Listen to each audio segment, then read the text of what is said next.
This is Jackie Helvey, and I'm here in downtown Carborough with Paul Jones. Hey, Paul. How are you, Jackie? I'm good. Now, do you like to be called Professor Jones, or do you Paul like... is fine. Paul's fine. And I will say you picked a great venue because this is one of my first places to hang out in Carborough in about 1977 when the Art Center, then the art school, was the upstairs rooms. And you know, that's where my office was when I had an office downtown.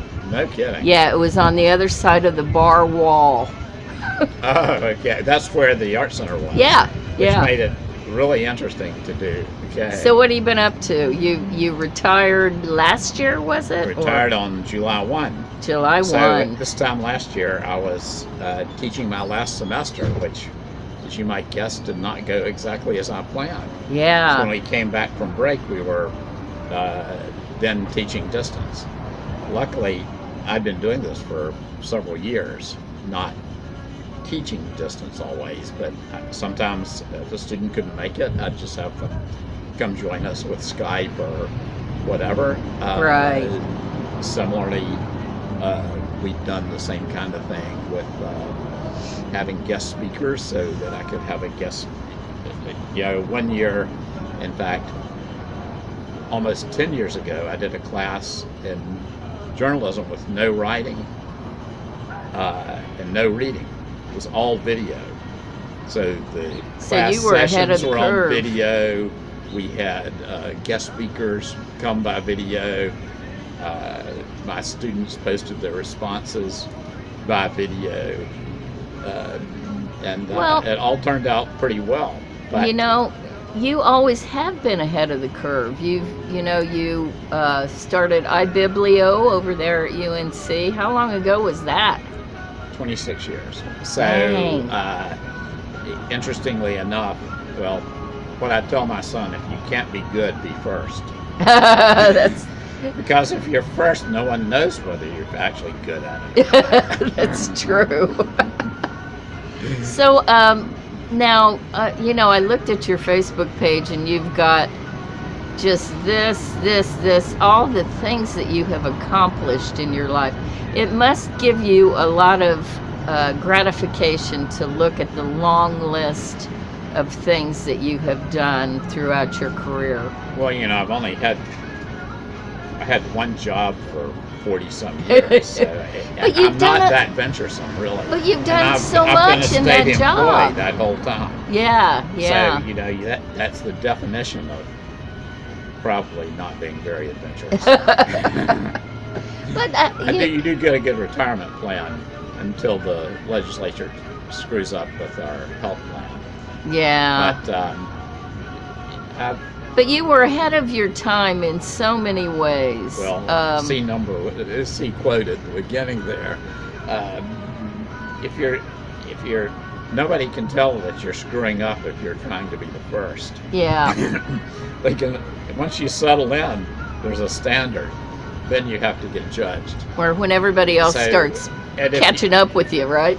Well, people get good.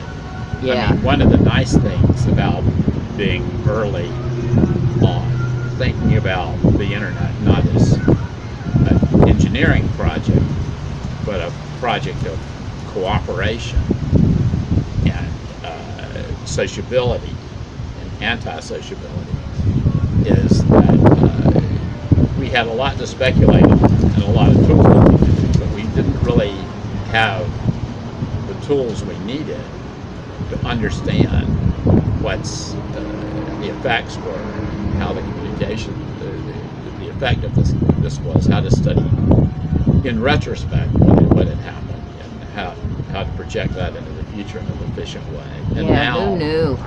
now we have great people doing it. We have, really,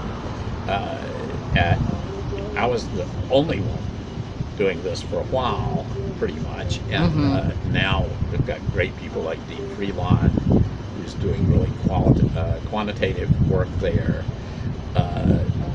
Zena Defecci, who's about to go to Columbia.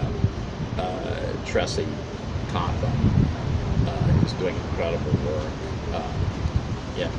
from looking at communications and information science from the sociological and critical kind of view. Francesca Tripodi, McGregor, I'm suddenly blanked on her first name, Daniel Kreis, who's done a lot of critical analysis there. People that come from a background in social science and the humanities that can get into it. My great advantage was I wasn't a very good engineer, but I had a humanities background, so I was already interested in how technology and people work together. Right. And that was very, very niche at the time. But that helps inform you when you create the technology. So when we were doing the early World Wide Web stuff with Tim Berners-Lee, we did the gateway between that and a technology called WAIS, Wide Area Information Servers, which lets you search all kinds of databases, and we put that into the web, which was the World Wide Web at that point was not worldwide and not actually a web. It was Right. a bunch of it was 4 or 5 high energy physics centers and us. And it was mainly text-based. Well, yes, there's a story behind that, but the interesting thing on the web was that Tim was coming to do a presentation in the U.S., and I called up the computer science department and asked if they wanted to meet him. And they said, oh, one of our grad students could write that kind of stuff in the afternoon. And I went, well, they didn't.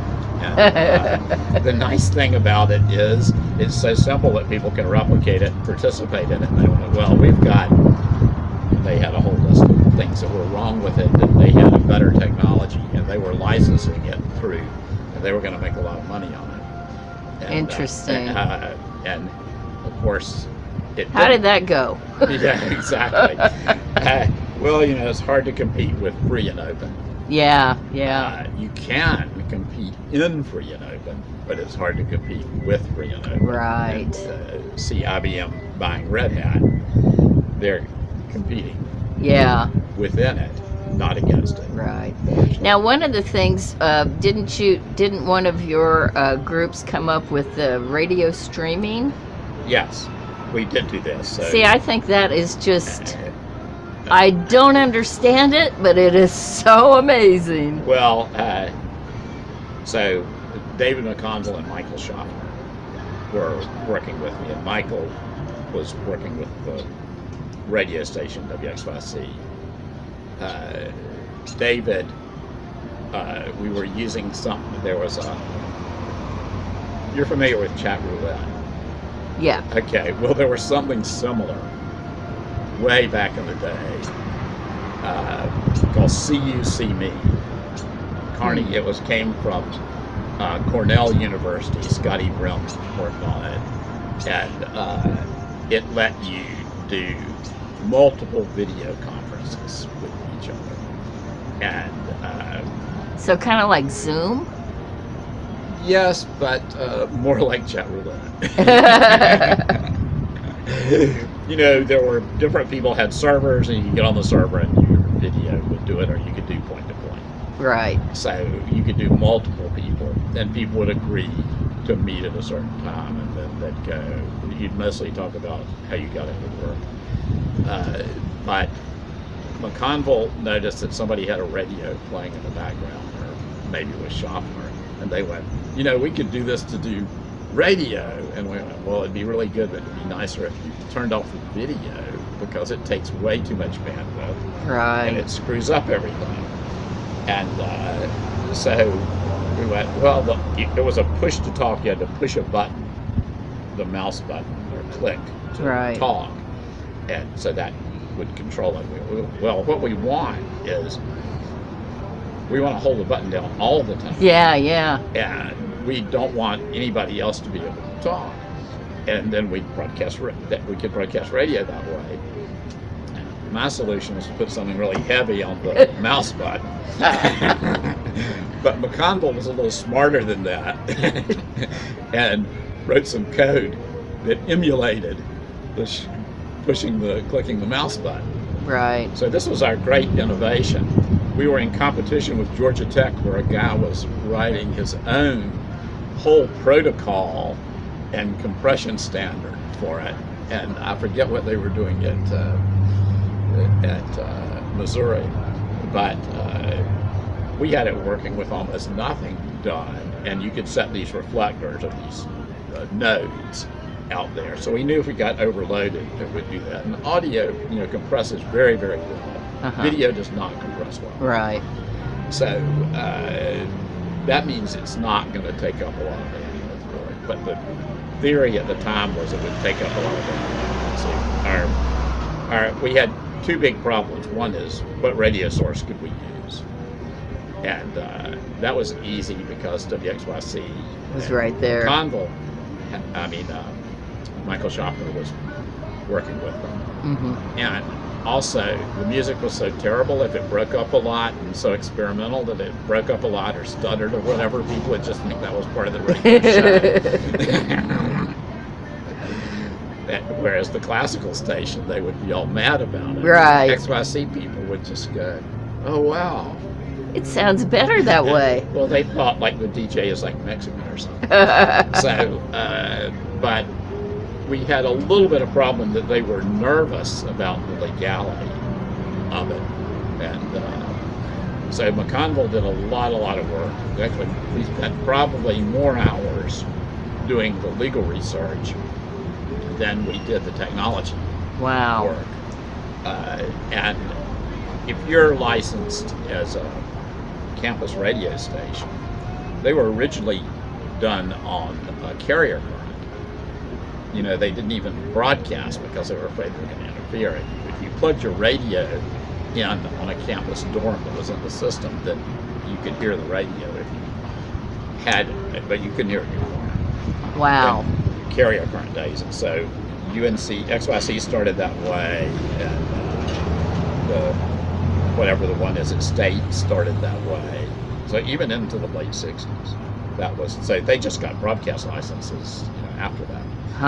So then they were able to broadcast, but there was a clause in that you could do experimental technology work with it. And so McConville wrote a really good paper on it. And we were able to go live. And you changed everything.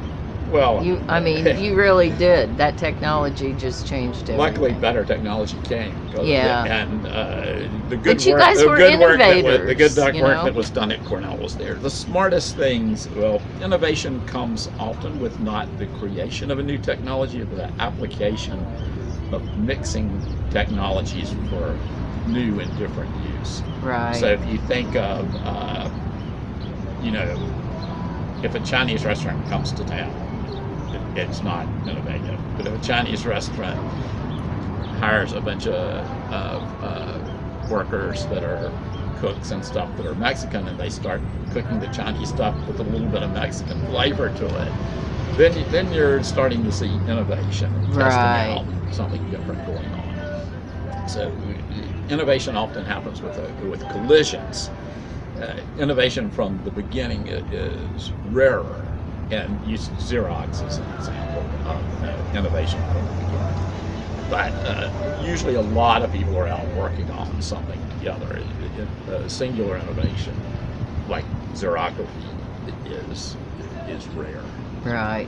Now, I want to ask you about what you're doing now, because I know that you're writing. Yes. You're part of the Carborough Poetry Council. Right. So tell us a little bit about that. This is National Poetry Month, right? So it is National Poetry Month, and I'm happy to be in Carborough, which celebrates it in a great way. And I was lucky enough that I got to. Carborough opens their council meetings with poems, and particularly during Poetry Month. So earlier this week, I opened the Carborough council meeting with a poem, and different council, Carrboro Poetry Council people are there. I'm only included because I'm a greater Carrboro.